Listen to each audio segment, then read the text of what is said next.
Welcome, everyone, to today's breakout session. You're in the room for Google Earth, Web and Mobile Essentials for Land Managers. So welcome to the session today. Woohoo! I'm curious, actually, to start the session off, who here has used Earth Web? Raise your hand. Okay. Who's used Earth for iOS or Android?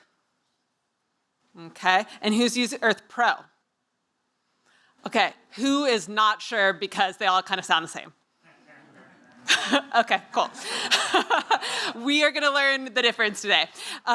There are 3 different versions of Google Earth. There's Google Earth Pro, which is like classic, right? It's been around since 2005. And I think like one of the key differences is it's installed on your desktop as an application, and it has a lot of advanced features, and it's been around for a long time, so many of you are very familiar with it. We also have Google Earth Web, which was launched in 2017, I believe, and so this is a version of Google Earth that runs on the web, and one of the big key differences is that you can use your Google account with it.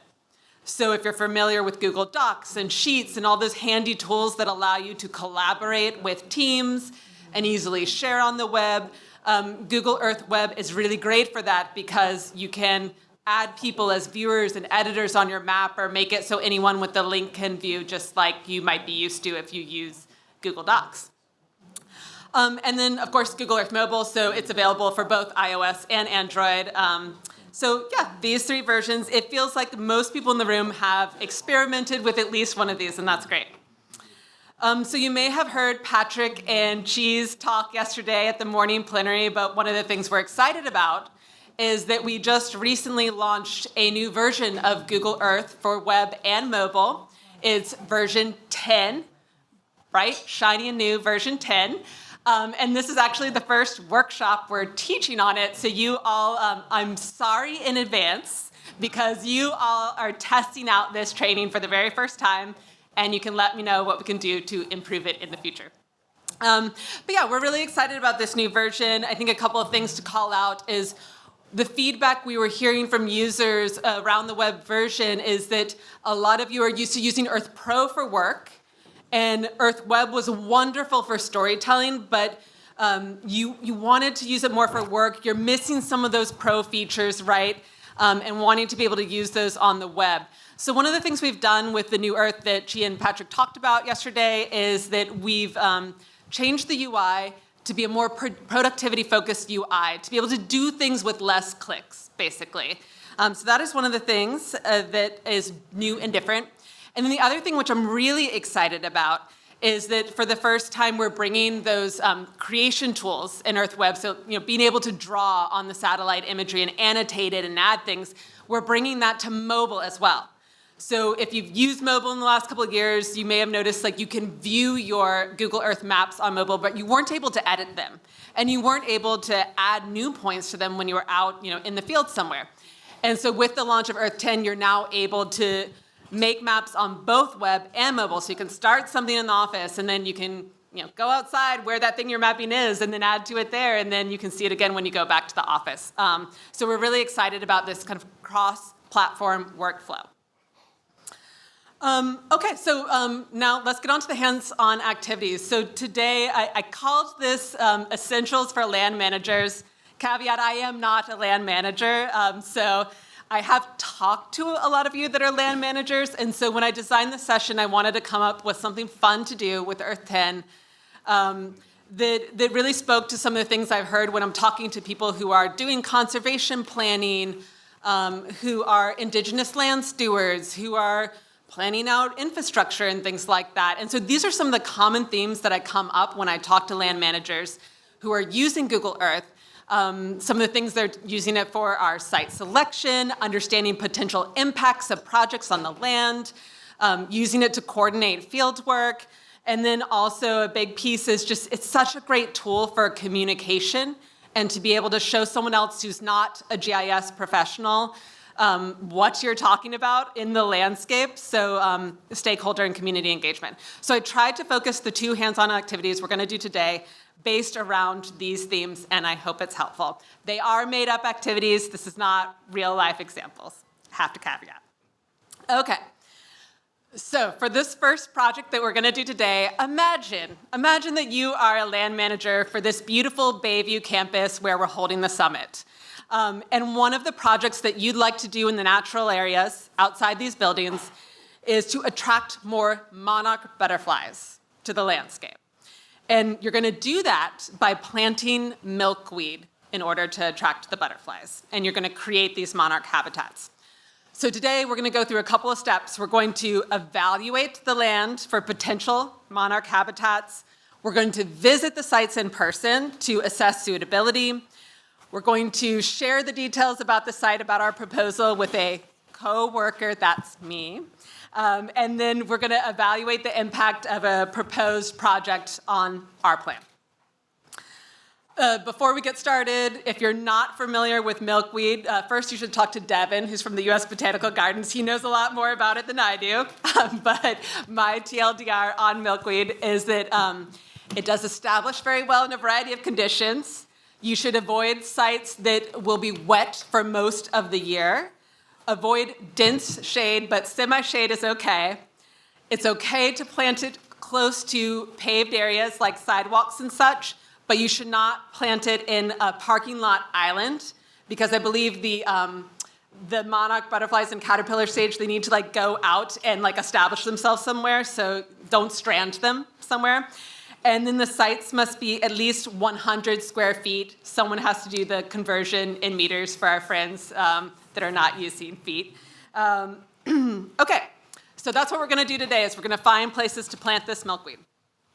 So what I'm going to do now is I'm going to, whenever I talk about something I'm going to do in Earth, first I'm going to demo it in Earth Live, and then I'm going to switch back to this slide so you can kind of see the steps again, and then I'm going to wait and let you all do it along with me, okay? So that's kind of how I work. And then if anyone wants me to do it again, the steps in Earth again, I'm happy to do it for a second time. So what we're going to do first is we're just going to create a new Earth project on the web. So I'm going to head over to Google Earth. So that's earth.google.com. Make sure you are logged in. And if you are, you should see your profile pic in the upper right-hand corner. And then I'm going to use the search bar in the upper left-hand corner and type in 300 Bayview Drive. That's the address here. So 300 Bayview Drive. And I'm going to fly to the area that I manage. Right? So first, just making sure I have that area. And then what I'm going to do is, so search results appear over here on the right, and they kind of prompt you oh, do you want to add this to your project? I'm not going to do that, so I'm just going to click X to get it out of the way. But if you wanted to, you could. And now I'm going to create a new project, which you'll see this handy New button here at the upper left. You click that. Okay, and then we give you a lot of choices because we're really trying to keep a lot of choices open to you as the user as to what kind of files you want to create. Today, we're going to create a Drive project. If you create a Drive project, that means you get all those collaborative advantages that you're used to with Google Docs, everything I just talked about. You're going to be able to share the link with people on the web. You're going to be able to collaborate with others and all of that really good stuff. And I'll talk about what the local KML file option means later. So you're going to create a new Drive project. And then you're going to give it a title by just clicking up here where it says Untitled and give it something unique, maybe put your name in it because I am going to ask you to share these with me later. And if they're all named Monarch Butterfly, it might not be as fun. Okay, and you click Save, and now you've got a blank project. So I'm going to just give everyone a sec to catch up. Anyone want to see that again? Okay, I'm going to leave this up here for a sec. Just make sure everyone's catch up. I'm going to ask my TAs to kind of spy a little bit and give me a thumbs up when you think I can move on.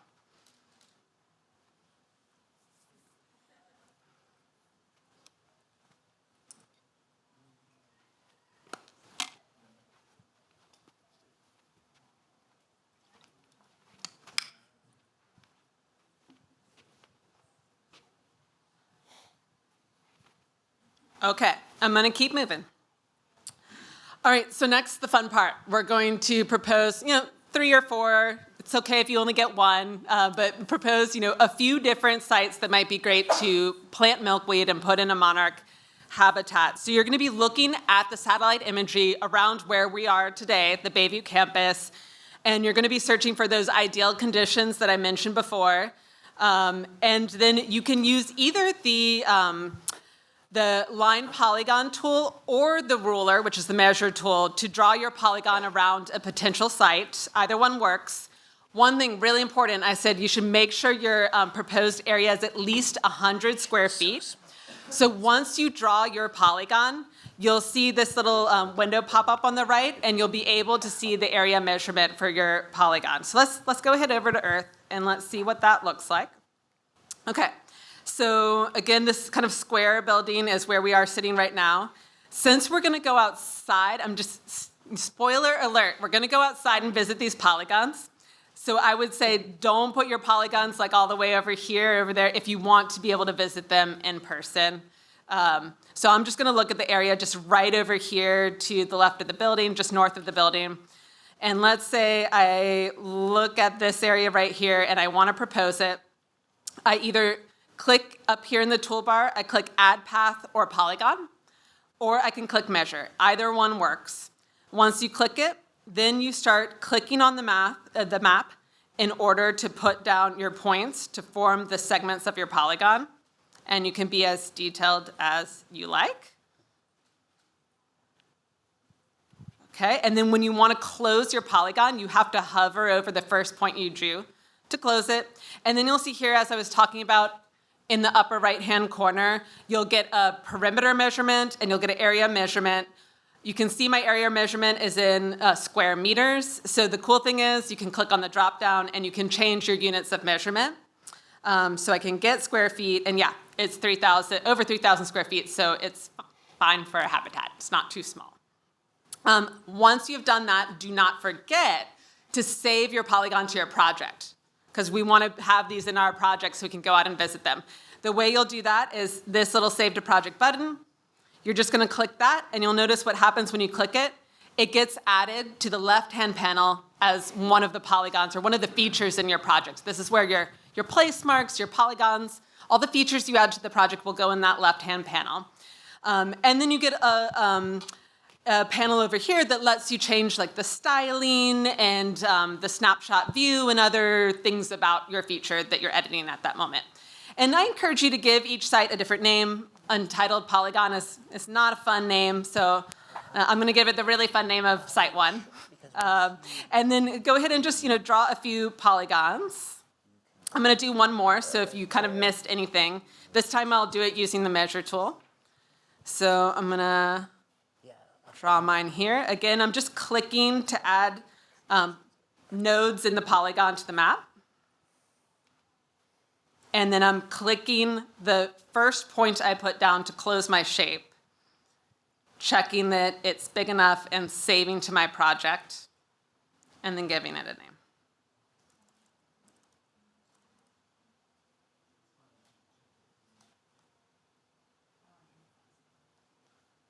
Okay, I'm going to switch back to slides.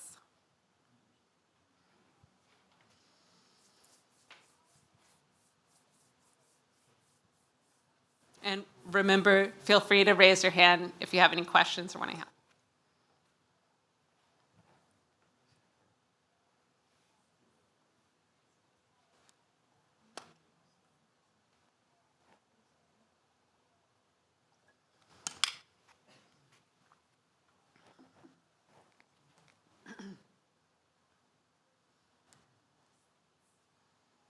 And my TAs, give me a thumbs up when you see that people have many polygons.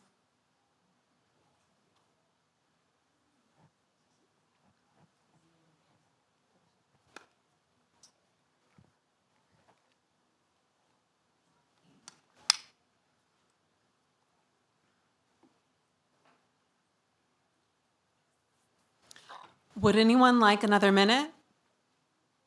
Okay, I'm going to keep going then.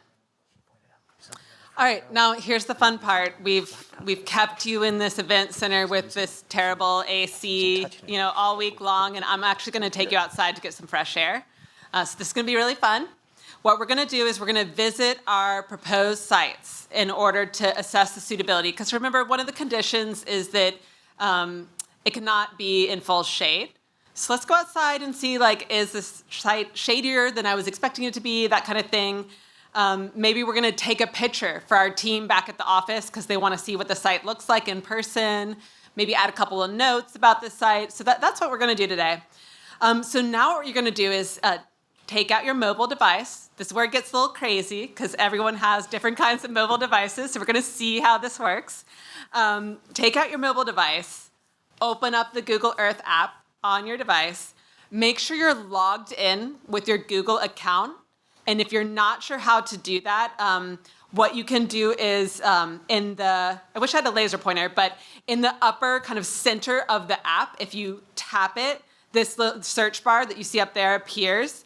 And if your profile pic is there, you're already logged in. If it's not, I think, can you click there to log in? Yeah. So make sure you're logged in.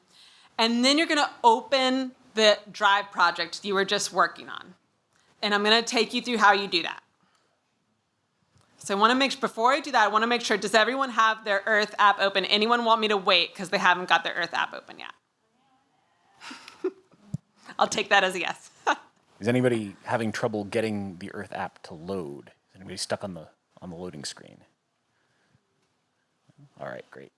Okay. All right, I'm going to keep going. So this is what we're going to do. All right, in the bottom of the app, there's, I think we call it a drawer. We're going to open the drawer. We're going to open the drawer. So there's like, it might be just look like a little white line, but you're going to want to swipe it up so that it looks like that. And it's going to say your projects. Oh, I think I got the right one. Let me see, did I?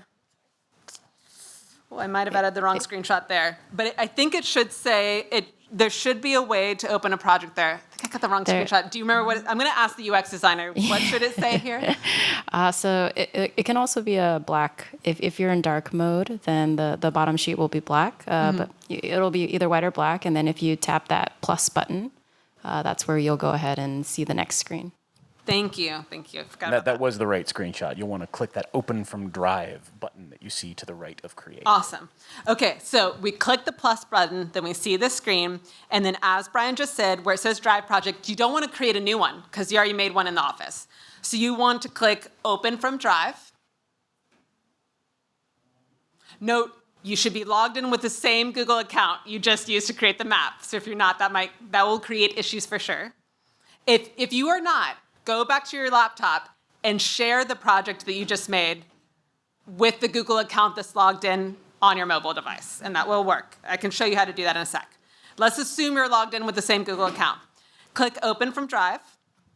Then you're going to see the list that you are probably used to seeing if you use Google Drive of like, oh, do you go to My Drive or so on. So you're going to want to go to My Drive, or actually, take that back.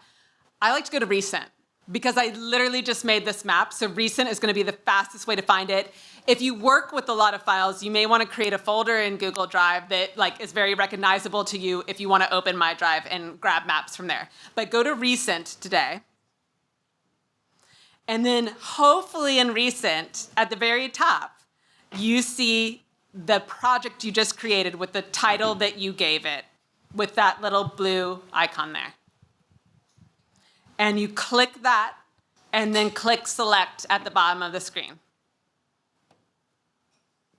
And then you should see your project loaded up in your Google Earth app. So I'm going to stop and make sure everyone gets to that point where they can get their project loaded up in the Google Earth app. And if you can't, raise your hand.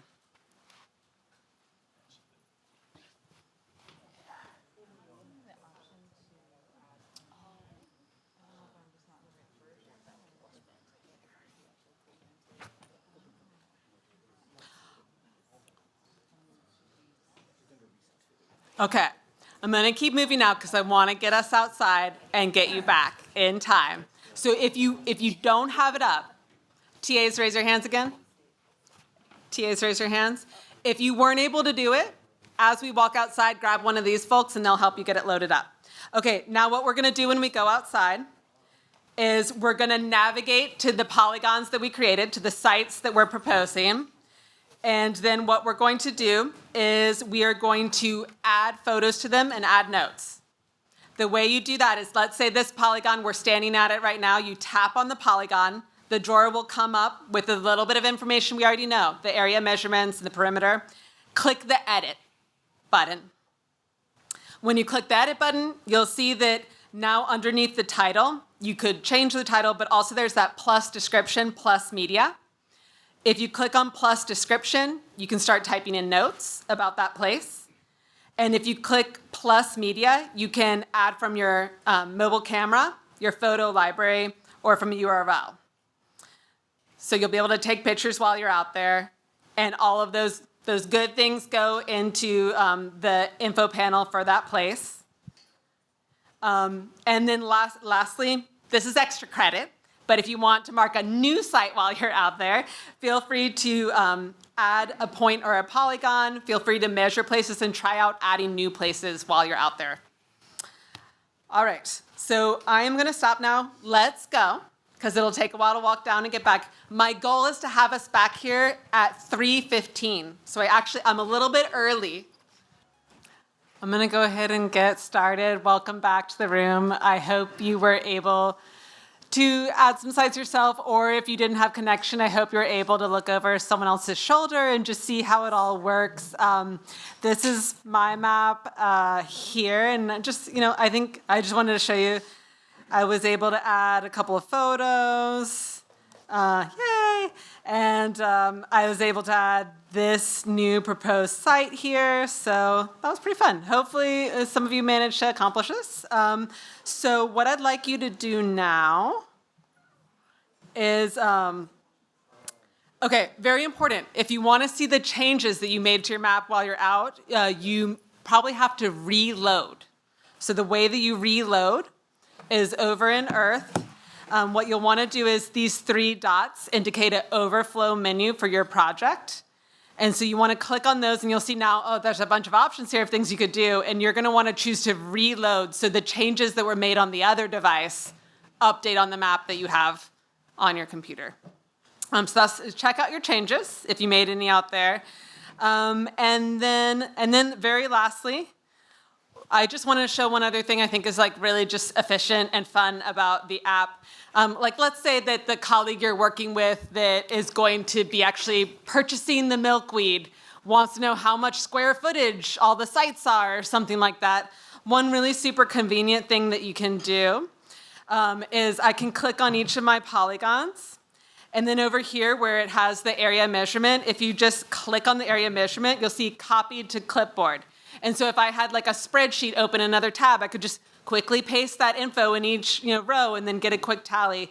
I don't have that open right now, so I'm just going to maybe in the description of the project, I'm just going to paste a few quick measurements, and then maybe what I'm going to do next is share this with my colleague so that they can take a look at my proposed sites and they can go ahead and order what we need.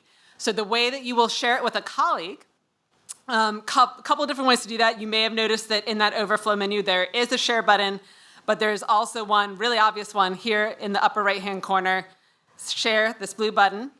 And then if you're already familiar with using Google Docs, it's just like that. You can, add the people you want. So I'm going to add me. So feel free to share your maps with me. I'm your coworker. I'm the one that's going to be working with you. And if you like, you don't have to.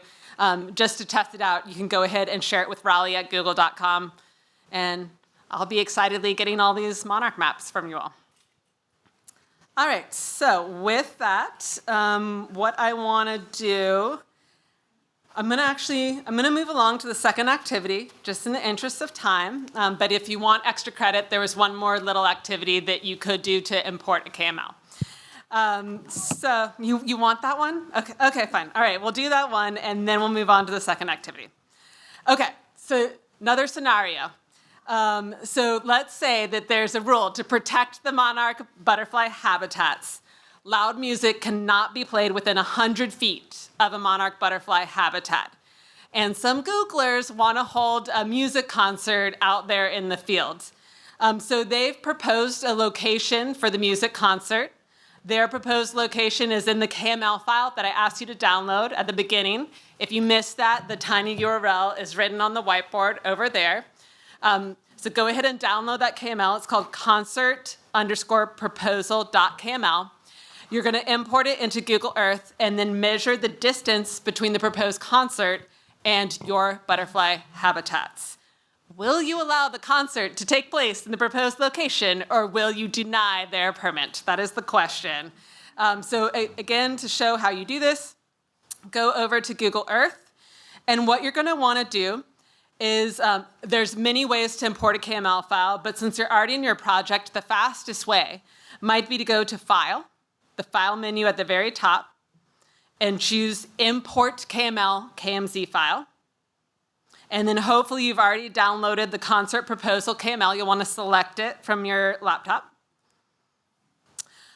And then you will see that appear. And it's a blue, I outlined it in blue. Hopefully that helps you tell the difference between that and the other polygons that you drew. But the outlined in blue is the concert proposed location. You'll notice, as I'll talk a little bit about KML files as you measure it, but import that and use the measure tool to just get a quick line measurement. Okay, so I can see here it's only 4 feet from this habitat, so I can't let the concert go on in this area. I'm going to need to ask them to move it further away. So go ahead and give that a try. Maybe you'll then take a screenshot of this and send it to your colleague that is in charge of denying permits, right? Okay, so while you check that out, just a couple notes about KML files. So you'll notice that the KML file in the left-hand panel, it's appearing in a different place than the Drive project that you made. So in Google Earth Web, we have this notion of you have your Drive projects. Those are your Earth projects. They're created with Drive. They're fully collaborative. You can add viewers and editors and things like that, and you can share them very easily on the web. You can also open them up from any device where you're logged in with the Google account that has access to that project. So great for collaboration with teams, right? But we know that many of you who've been working in Google Earth Pro for years, you have a lot of KML files. We also know that there are shape files. There are lots of types of geographic data sets out in the world. And usually it's pretty easy to use that KML open standard, convert a shape to KML and open up an Earth, all the good stuff. So we want to make sure you can still bring your KML files into web. And so when you do, they will appear in this other section called local KML files. Now the caveat is that KML files at this time cannot be converted into into Drive projects. I know, I saw a thumbs down. So we want to be able to do that. Yes, I know. So yeah, at this time, you can bring them in. You can overlay them on the map, on the satellite map in web. You can mash them up with your Drive projects, compare, contrast, but you cannot yet convert them into a collaborative Drive project. At the end of the session, I will be taking feature requests for Patrick at the back of the room, so we'll get back to that. But yes, so that's the story with the Drive projects versus the KML files.